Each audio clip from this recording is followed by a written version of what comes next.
Hey, what's good everybody? Welcome to the channel. My name's Alckemy. Today we're going to be talking about the updates that I would like to see from Serum 2 and what I would like to see to make some major improvements.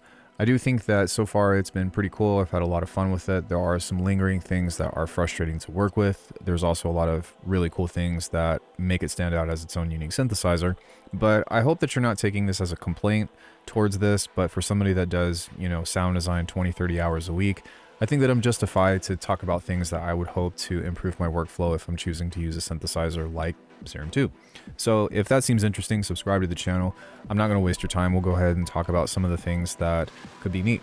And I think that for the most part, most of these things are reasonable, so to speak. But I have about like 20 things, and if you can come up with something on your own, let me know in the comment section as well, but let's jump right in. So the first one is a built-in recorder slash sampler.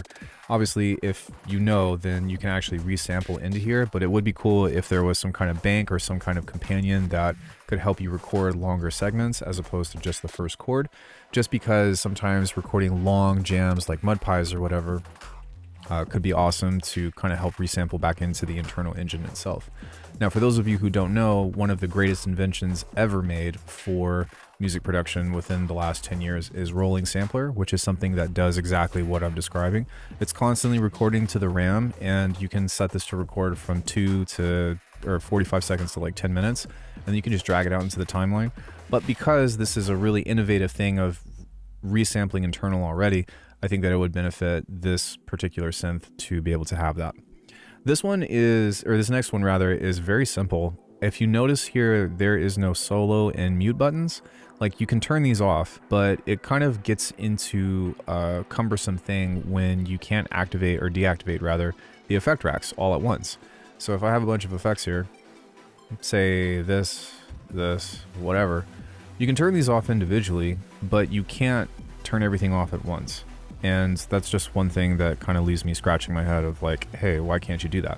And speaking of effects, it would be really cool if we could actually move these, because you cannot, which means you have to move all of your effects around the splitters, which doesn't make a lot of sense to me. All right, so next up we'll talk about the clip.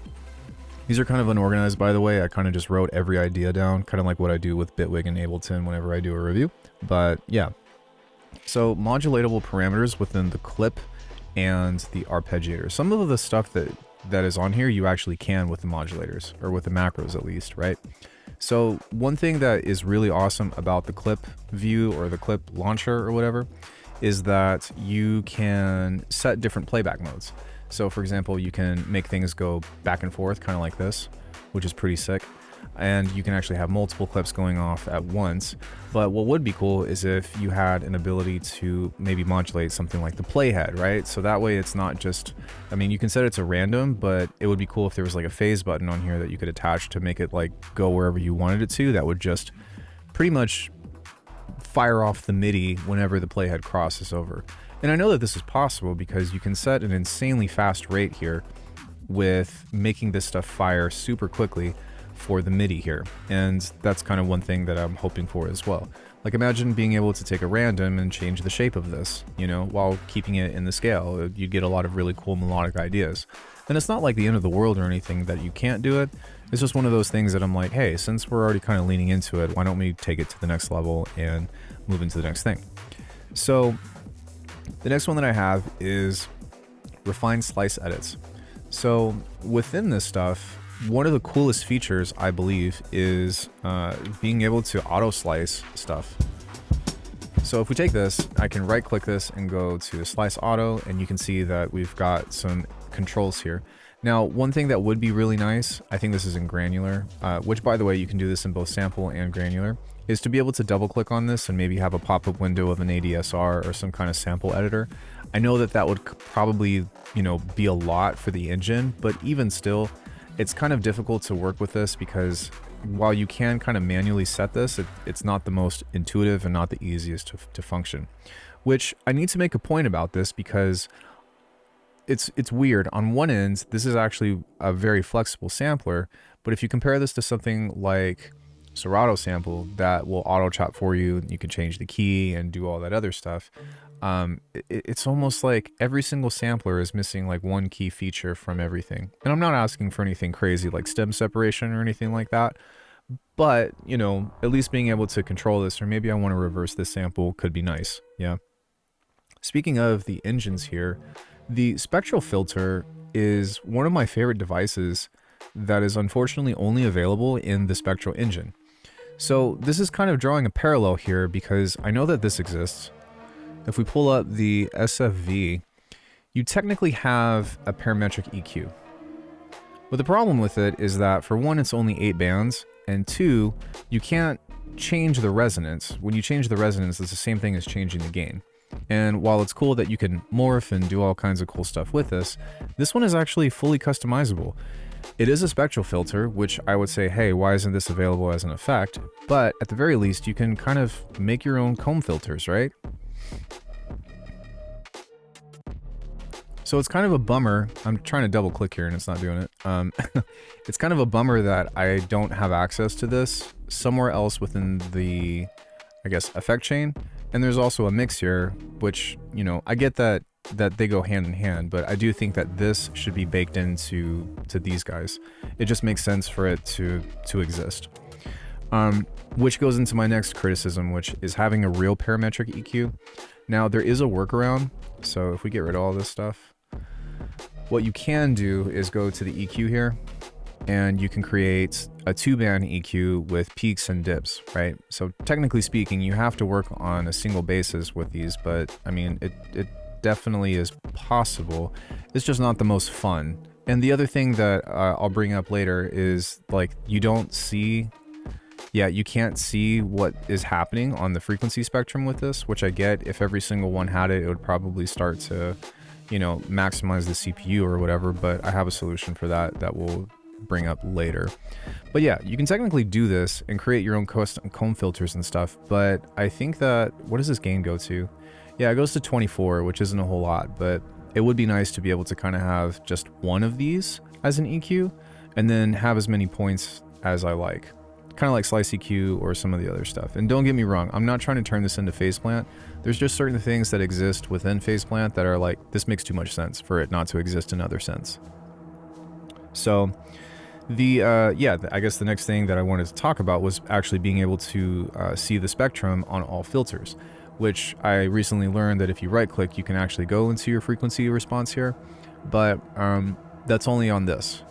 And this doesn't paint the whole picture, where I would like to see this on the other filters or the EQ, kind of like I had discussed. I guess you can on these. I didn't know that. You learn something new every day. But even still, it doesn't make sense for this to exist here, but it doesn't exist here. I think that perhaps if there was maybe another tab down here next to these two, if you can like tab over into an oscilloscope and just have a general frequency response, that would be super helpful. I like to look at those things while I design. But again, none of this stuff is necessarily deal breakers. It's just kind of like, hey, these are some really big quality of life things that I think a lot of people would appreciate. So this might be a hot take, but I am not a fan of the effect workflow. Part of the reason why is because you have this huge icon here, you've got these really big knobs, and this is just knobs to work with that you can only listen to, you know? I think that you could easily consolidate this into a third of the size and have at least 3 lanes, which could replace this.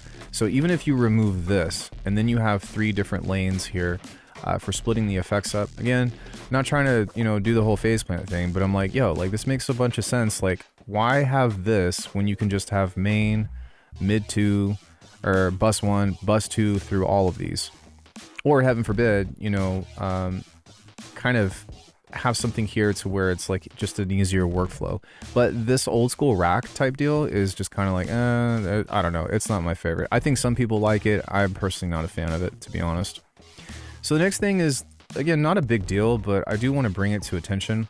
There technically is a clipper built into this, but for the most part, for things like overdrive and whatnot, if I push a signal into here, it's not going to push past 6 unless if I turn the main gain on. And so the issue with it is that personally, it kind of just throws me off. And the reason why it throws me off is because I'm used to doing a clip to zero method, which, you know, is not gain staging, but is like the reverse of gain staging, you know? So if I have a signal here, maybe, wavetable, right? And I try to push this to the max. So you can see that I increased the gain here, and you look that this is clipping or capping out. And you can get a little bit more, but it's really going to fight you to get anything over past -6 dB, and that's kind of frustrating to work with because I like to work loudness up as opposed to loudness down, and it's a personal thing, but you know, just having like even a limiter of just like boop limiter on the outside could be really nice. I'm not trying to make this like current, but honestly, like that's what makes minimal audio so boss, is that everything has a clipper on the outside. It is such a smart move. I feel like that should have been around since the beginning of anything digital. Modulation grievances. Okay, so this one is a big one for me because it's really frustrating. If I want to modulate with another modulator, I can right click and go, you know, mod source and whatever, but if I'm trying to utilize this functionality, let me change the shape so that way we know what we're dealing with. If I want to modulate this, I have to drag this down to this one and then go. A lot of times, if I'm trying to utilize this, it has a weird functionality here to where I have to kind of like utilize this, where it would be nice if I'm here to just be like that. But you see that it flipped itself back over, which is really frustrating. It's not the end of the world, but I do think that this particular system is really clunky. And that kind of leads me into another thing that I think could help out a lot. Actually, another specific thing, which I know that you all are going to yell at me about, is like the division or the amount, the volume amount on this is not enough for me. Perhaps 127 or perhaps like 0 to 1000 would be cool, but if I'm trying to do like miniature timing on this, it would be really cool to just be able to set this to the master pitch, but you can't do that. You have to come back over to the oscillator tab and go to your fine if you're trying to create, you know, like lo-fi sounding things with pitch drift. It's just another thing that I have to worry about, or that I have to focus on in order to get it correct, and it's not the most convenient. Which, I guess, one other thing, speaking of, that could be really awesome is having a master pitch on here. I'm sure that it could fit somewhere down here, you know, so that way we can drag our LFOs and stuff, but having to flip over into the tab of the matrix and then be like, global, main tuning. The matrix system in itself, like, it makes sense for its time, but it is severely archaic. I know that most people are going to disagree with me on this, but you all don't know the way that I work. You also, well, maybe you do, but if you're new to my channel, you don't know how I work, you don't know how I sound design, but trust me, this is hella old. I think that we could deal away with this. I'm going to skip ahead a little bit because one thing that could make sense is actually, instead of having these as tabs, make them pop-out windows, so that way you can see everything at once. It might help make this make a little bit more sense, but even with the remapping and, you know, how it's called an auxiliary source and then the CRV is here, it's just like, what? Okay. Yeah. The next one is pretty simple. I would like to be able to see what's happening to the waveform if some kind of warping is being applied. Something like FM, right? I think that some of these will show, so I think that if I'm going to do like sync, it'll be like, yeah, here you go. So it doesn't make sense that this shows, but if I'm doing this on FM to B, you can't see anything at all. And I'm not sure, okay, I was just double checking that it's not a different feature or something like that, but yeah, that's kind of like, what? You know, I don't know, it's a quality of life thing that I'm kind of used to and that I would appreciate being able to take a look at. Okay. This next one is big because this is one of my biggest grievances with this synth. Okay, so we have an update on the free Fourier transform. One of my biggest issues with this is the way that this scales, and I'm not talking about this, right? Because I know that you can set this to, you know, ×8 zoom all the way to none, where you have like an insane amount of harmonics all the way up to 512. Interesting. The problem with this is a couple of things, and I'm going to show you right now. Maybe I will. Okay, if you have update FFT on, and it could just be my limited understanding of making wavetables, but for some reason every other synth that has wavetable maker seems to make it easy. So I don't know what the deal is, but yeah, check this out. So if I set this to 100%, it goes back down, goes back down, goes back down. And so trying to find a relative placement of these harmonics here get really cumbersome to work with, because every time I add a wavetable that might be this big, it moves it down, moves it down, and moves it down. I push this back up, moves it down. So the issue that I have with this is that, for one, if you set this up at 100%, the scaling of this is incredibly off. You really kind of need to work at like this level of below half, which I don't know how many values that is. So let's just say 50% value in order to get the kind of wavetable shapes that you normally would. Because let's just say I wanted to make an 808, right, with a third harmonic. Like, what is this? Even this isn't supposed to look like that. And even if I rotate the phase, we're kind of close. But do you see this? It's very imprecise anyways. So the difference between 1 and then if we go to 30, maybe 32. So there we go. We kind of nailed it there. But you see what I'm saying? Like, it's kind of like, what? It's not very fun to work with. And the problem that I have with it is that you can't resize this. So the scaling of how much harmonics is being applied versus the 0 to 100 value to me is very off. And it makes making wavetables not very fun. Some other things with this, I guess, since I'm talking about it, would be cool to add some effects to the wavetable stuff. Just kind of like how every other synth seems to have. You can do some processing to this, but it's not really like, you know, adding distortion or anything. It's kind of just, yeah, it's kind of more of a corrective means or something of the sort. Although, one thing that is sick is you can right click and go generate saw. That's sick. I do appreciate that, which is pretty nice. But as you can see, the harmonic amount of this stuff, you know, for the rest of these are, look how small that is. So it's just one of the major issues that I have with making wavetables in here, which the second thing that I have about making wavetables is that there's not a way to have a directory as opposed to having to import all of your wavetables and create a duplicate of it. Now, I get that probably a lot of other synths do that to where like you have to re-import everything, but at this point, you know, considering that I've got quite a few wavetable synths, it's not very fun to be like, oh, I have to have 3 copies of my own pack in order to be able to access them from these different synths. It should just be like add a directory and then tell it where to go and then be like, just use those. I don't really feel like that's that big of a deal, but it would be really helpful in combining all of this work that I've done in these other synthesizers that are supposed to be compatible, right? So there's that. Next thing is a big one, bipolar macros. I don't think that you can do this. No.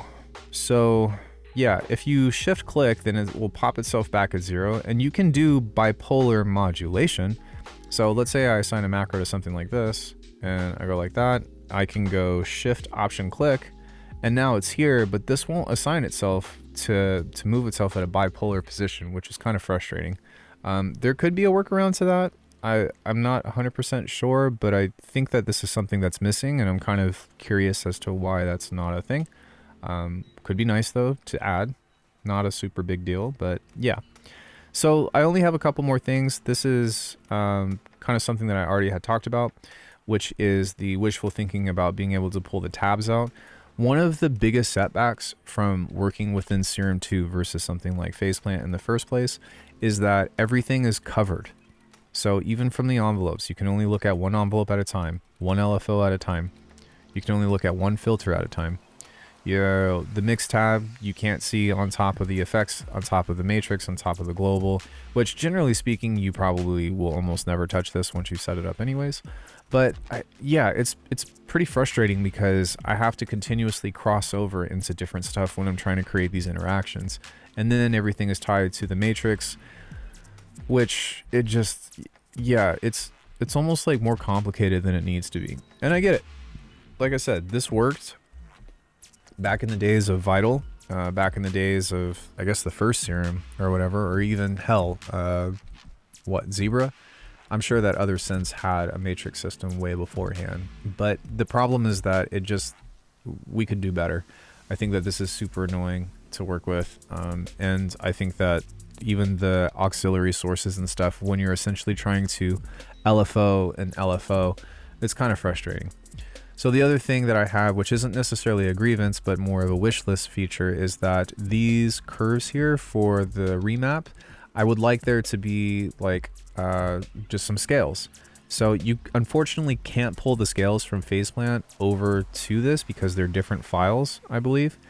You can technically make them if you have the wherewithal, but that's more trouble than I'm willing to do. But having something of, you know, I don't know, even something simple like Phrygian or, you know, major, minor, something that is quantized, I think is the best way to say that. So that way I can have the arpeggiator running on an oscillator or oscillator mapping, maybe say for this region here.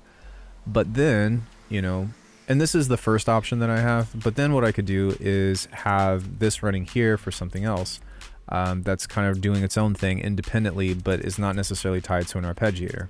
So that's where you can get into jumping and tunings and have it kind of work with you on some specific things that could be cool. Speaking of, my last thing on this wish list, which I don't think will ever happen, would be being able to distribute the clips and the ARPs in the same way that you could do the oscillator mapping, but instead of just 1 and 1 with the clips and the ARP, it would be cool if like clip 1 will trigger oscillator 1, clip 2 will trigger oscillator 2. You know what I'm saying? So different kinds of distribution like that, or have different arpeggiators running for each engine or something of the sort. Maybe up to like 4, you know? That would make sense. 4 or 5. Because then what you can do is have multiple things doing different stuff at once, whereas if you are trying to, like, say, let's say do the ARP, you have to oscillator map this to say oscillator C, and then oscillator B will have to be playing octaves over here in little Timmy's backyard, and then you've got Sally over here playing the tuba that's doing its own thing, but you're kind of at the mercy of having to, you know, try to remap this stuff with your LFO steps on the pitch, you know. It could be cool, and I've seen it done. I've done it in a lot of other things like FacePlant and whatnot, and octaves and fifths and stuff are okay. You can essentially set a maximum value and a minimum value and then divide it between 2. So you can do that with a fifth, you could do it with, you know, an octave or 19 semitones or whatever. But yeah, I just think that there's a lot of potential that could be explored with that in general. The last thing that I would say with this that I would love to see, sorry, I got 2 more, is refining the hybridize. So this is actually a new feature that I learned about. If we have something like this, maybe I'll pull up one of my own patches. So we go user, dumb demo, I don't know. And then we go menu. There should be a thing on here that says hybridize. Perhaps it's in the browser. Show in Finder. Where is this? There it is. So you can hybridize.